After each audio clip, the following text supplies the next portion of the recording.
Welcome to the Silicon Slopes Live. Today we're joined by John Kimball, who's the interim president of Real Salt Lake. How are you? Thank you. I appreciate being here, Garrett. And home opener?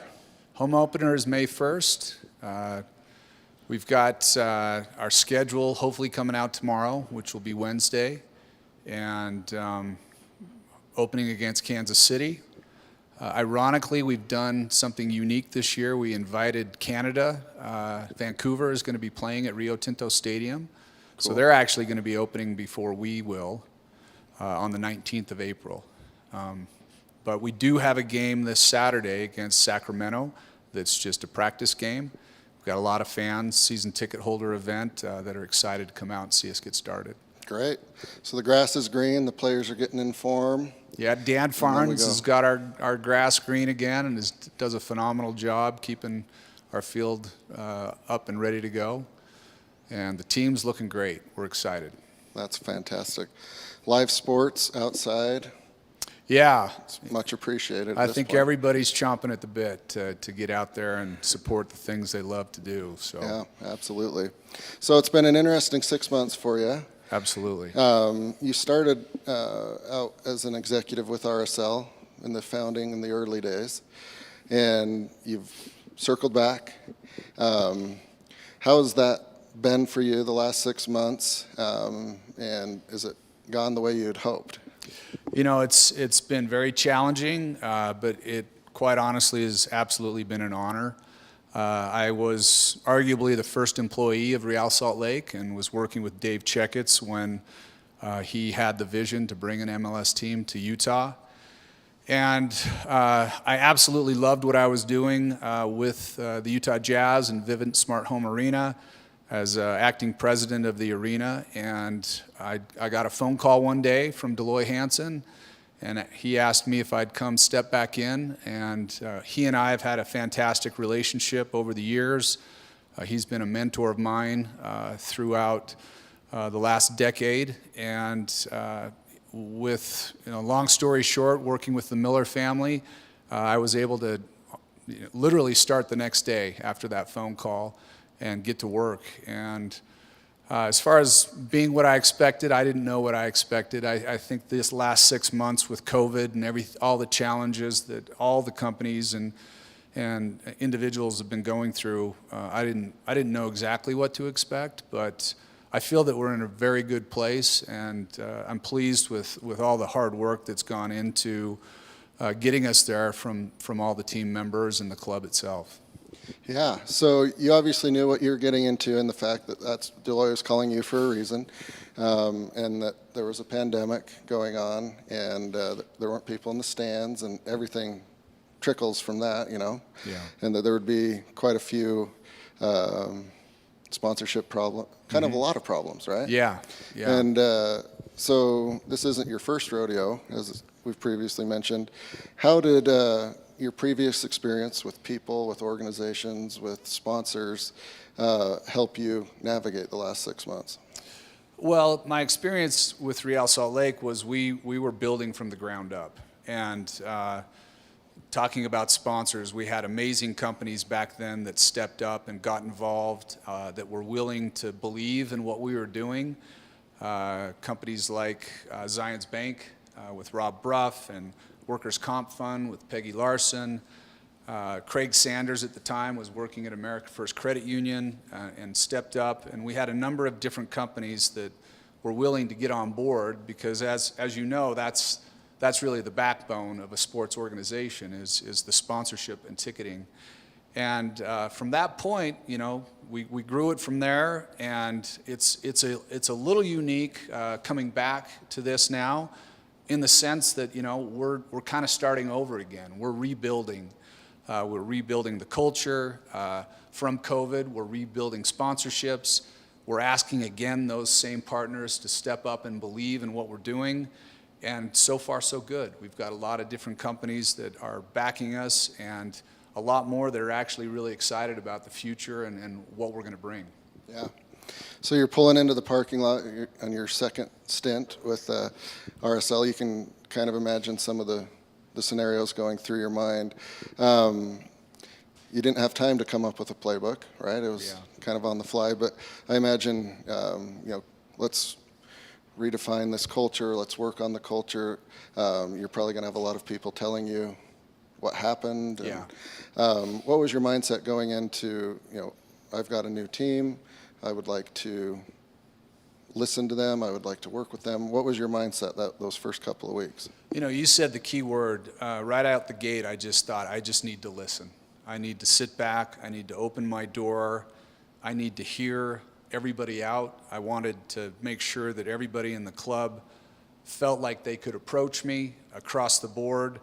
And I just started setting up appointments from groundskeeping all the way to you name it. I was meeting with everybody across the board, and there was a lot of comments, a lot of frustration, a lot of issues that needed to be addressed. But I figured before I could do anything, I just needed to understand the situation and understand where the culture was, and then I knew with a lot of the really solid people that we had at the club that we as a group could get together and start to build a foundation and start to build something that we could all believe in again. And we're nowhere near being where we need to be, but I think we have a very good trajectory. Yeah. So groundskeepers all the way up. That's great. How long before you felt comfortable, like, all right, I can see the playing field, no pun intended. I know these people a little bit now. Let's start to strategize. How long did that take? I don't know that I'm there yet, quite honestly. I do, to answer that question, I'm going to have to lean a little bit on the RSL Way, which is a document that we published a couple of weeks ago. And I would challenge everybody to take a second and just read that document, because that was the foundation, and that came from a number of employees that had something to say, something that they believed in, and it was really us putting our flag in the ground. So I would say, around middle of December, 1st of January, when we published that document, I started to see some of the structure being laid, and really some concrete things that we could stand up for. Tony Beltran was a big part of being the architect of that document, and Elliot Fall and Rob Zarkos and a number of other employees that contributed to that.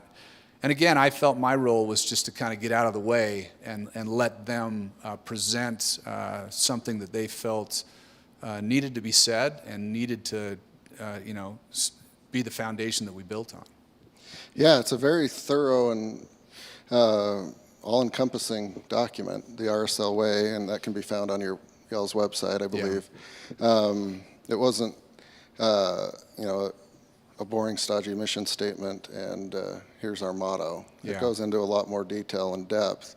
And that's for the community to absorb, and the players and the personnel, correct? Yeah, we were talking a little bit earlier about the media, and one of the things that I feel we owe the community is that we need to be accountable, and we need to step up, and we need to be very clear about what we want to accomplish. And we know that we're going to make mistakes, but rather than trying to hide or not expose those mistakes, I think those are things that we can actually learn from. And by being accountable to our community and to our players and to our employees, to our owners, I feel that's what's going to allow us to set a culture that's going to allow us to grow. Yeah.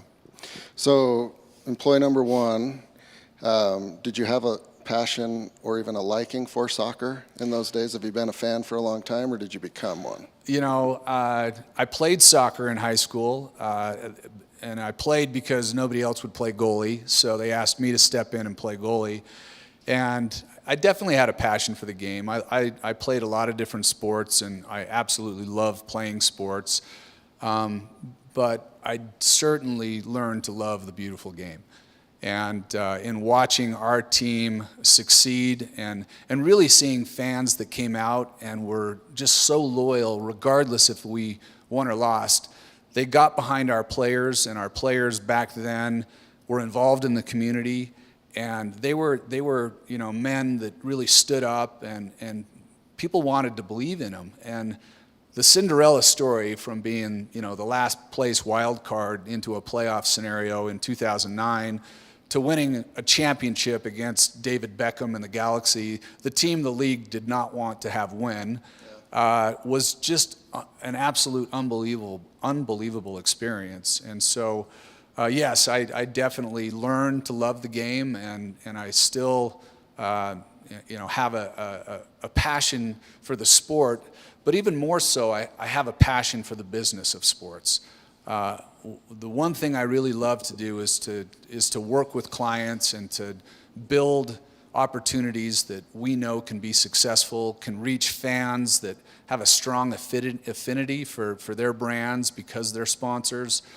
And as much as I love the game, I actually love seeing those business relationships grow, and seeing companies coming back and saying, hey, I'm going to name my firstborn kid after you because that was so successful. I mean, stories like that really, for me, is where my passion is. Yeah, and that's good, because that's where you kind of have focused your career. So this will be tough to do, but there's a lot of business models out there, and some are easier to understand than others. But when people show up at the stadium and the lights are on and there's players that cost money out there and employees and stuff, what is the business model of a soccer team? All the way from like concessions to sponsorship. How do you assure that the product on the field can actually occur? I think, again, a big part of the business model is just passion, being accountable, making sure that the product on the field is something that is exciting, that it's competitive. Dave Checkett's built a vision to begin with, and Deloy Hansen stepped in and really defined it, and had a theory of the way that we can be competitive is not necessarily going out and buying the big names, but to create an academy that will produce players. I can proudly say that we had 6 of our players represented in the U23 games that have happened over the past week, which is the most, I believe, of any club. And those players, the majority of them came through our academy. And so the philosophy is working. And if we can be competitive on the field, and we can put on an exciting environment, and we as a front office can create passion and excitement, the money follows. People want to participate. They want to wear the brand. They want to go to the sponsors that support the team. I mean, there's research that says that, for example, if a gas station is involved in it, people will drive past 2 or 3 other gas stations to go to the gas station that supports their club.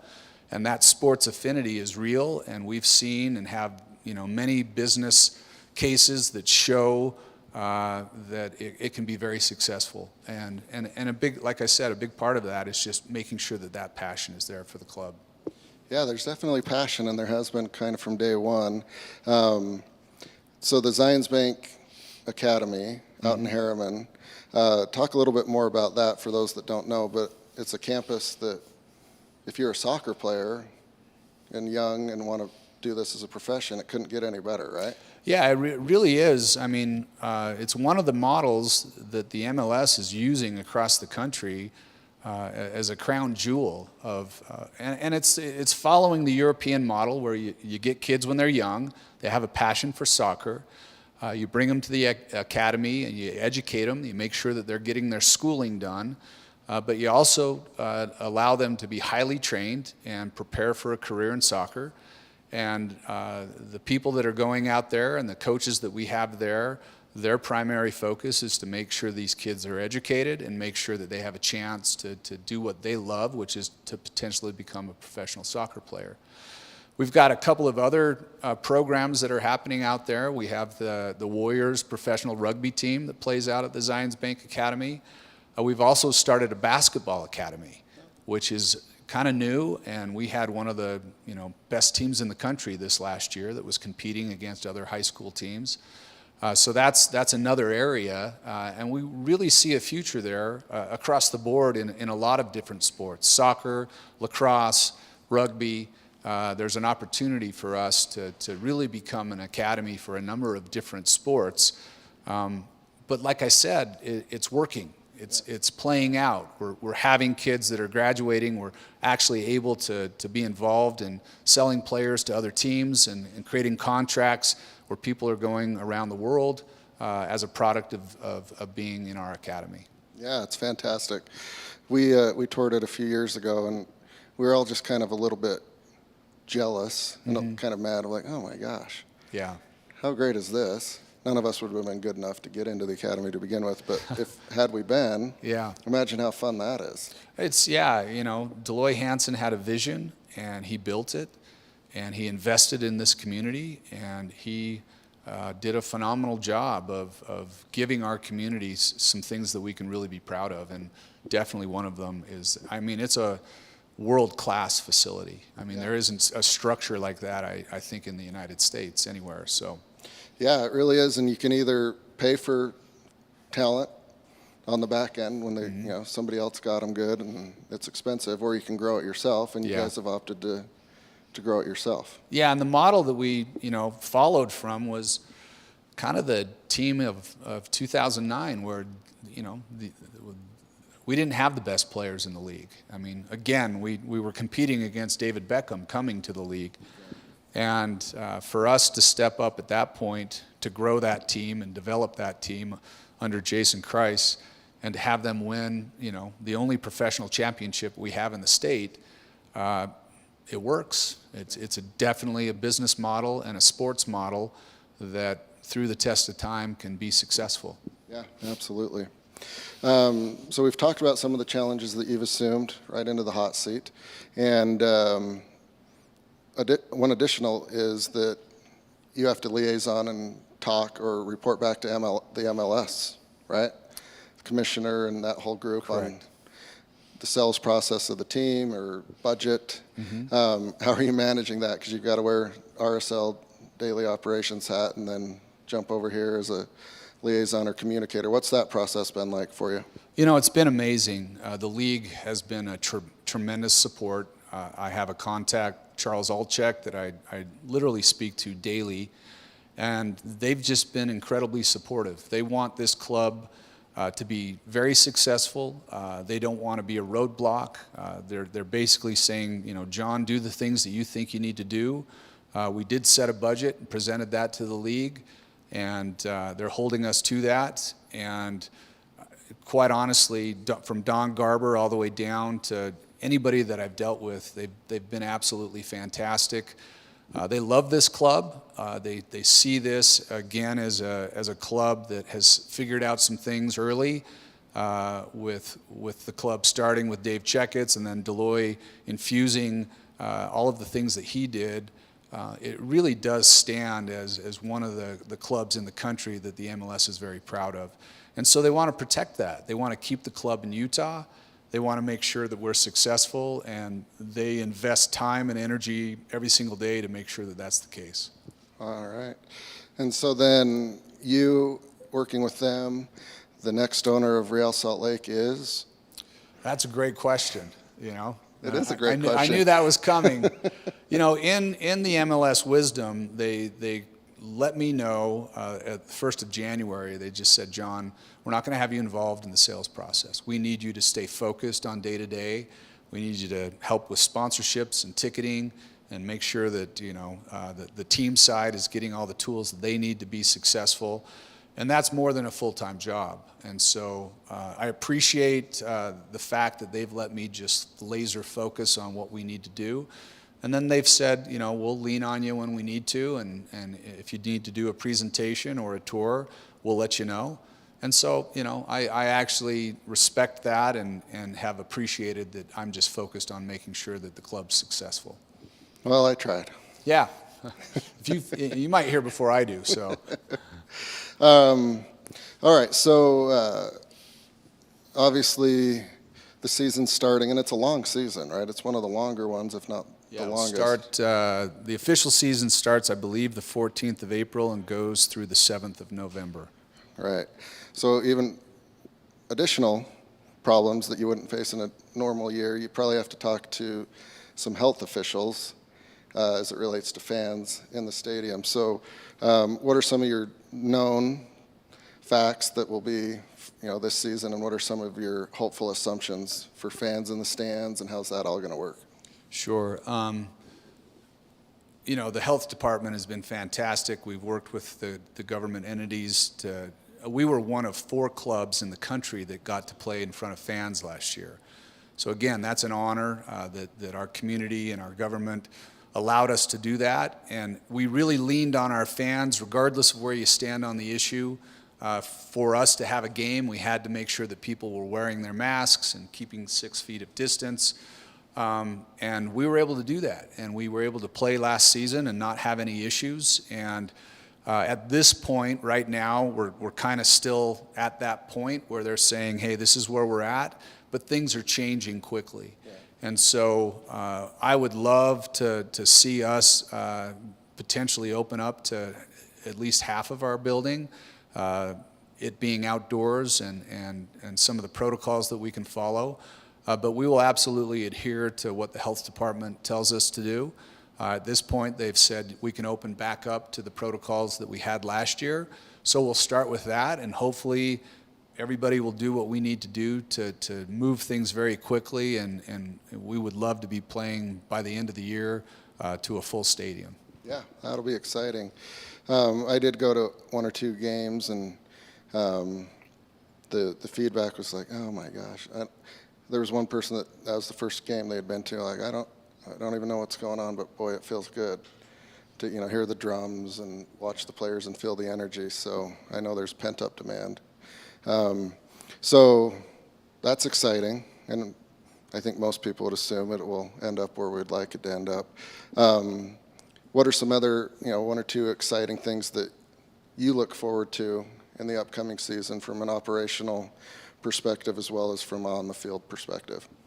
I'm really excited just for our season. Like I'd mentioned, Rob Zarkos and Elliot Fall, Tony Beltran have done a phenomenal job on the team side. Our coach, Freddie, has done some amazing work. I'm just really excited to see him play.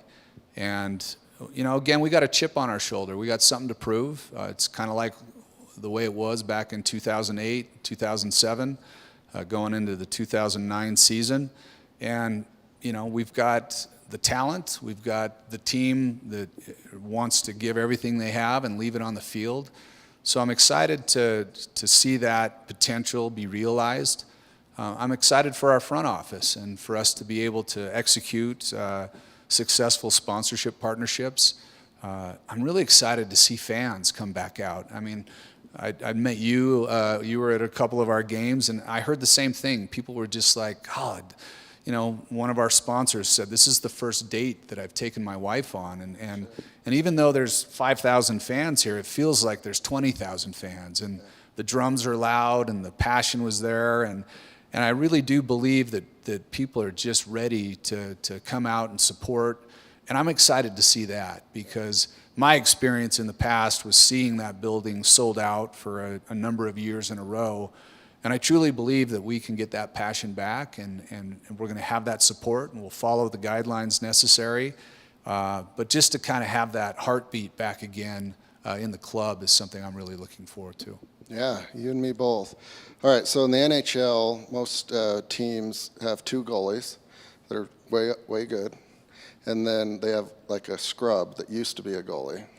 And every once in a while, the 2 goalies get injured and the scrub makes it on. Do you know how many goalies are on a MLS roster that are active?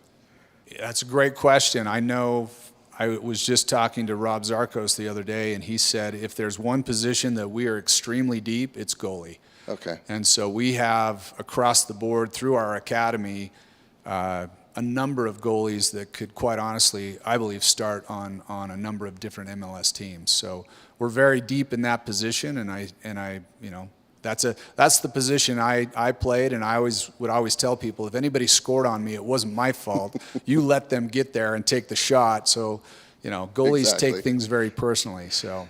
Well, yeah. So the question is, if there are 2 on the roster and they get injured, would you be the 3rd goalie? I would definitely blow a hamstring if I tried to use my twitch muscles at all. So At least probably you have a good not. story. Well, very cool. I appreciate you taking the time to join us, and it's not, it's a very busy time for you, so it's not a small sacrifice. And we've been fans for a long time and partners for a long time, and I know the community, especially the soccer-loving community, appreciates you and your team not folding it up and waving the white flag, taking the bull by the horns and moving on. So appreciate it, and we are very excited for the upcoming season. Well, we are too, and you had asked me a question earlier that I'm not going to let you not ask me, and it was, who's going to be the naming rights partner? And I thought that Silicon Slopes Stadium has a pretty nice ring to it, so we get you guys and a couple of your partners to step up. I don't know, I think that sounds like a good naming rights partner. Yeah, a couple of partners. I got to try to sell you something. There you go. That's the sports model right there. A couple of partners, yes. I can show you our balance sheet, and you'll quickly realize that, oh, that's a nonprofit. But yeah, we'd love it if the price tag was around zero. Well, you guys have been fantastic. The companies that are involved in your community are supporters of Real Salt Lake, and we appreciate all that you guys do to help us connect with them. And again, we are here to try to create amazing experiences and opportunities for companies as well as employees and fans. And so we'd love to be a part of solution to any of your partners. But really, I just personally wanted to thank you for the opportunity to come and talk to you. Yeah, thank you. Thank you, John, and go RSL. Thank you.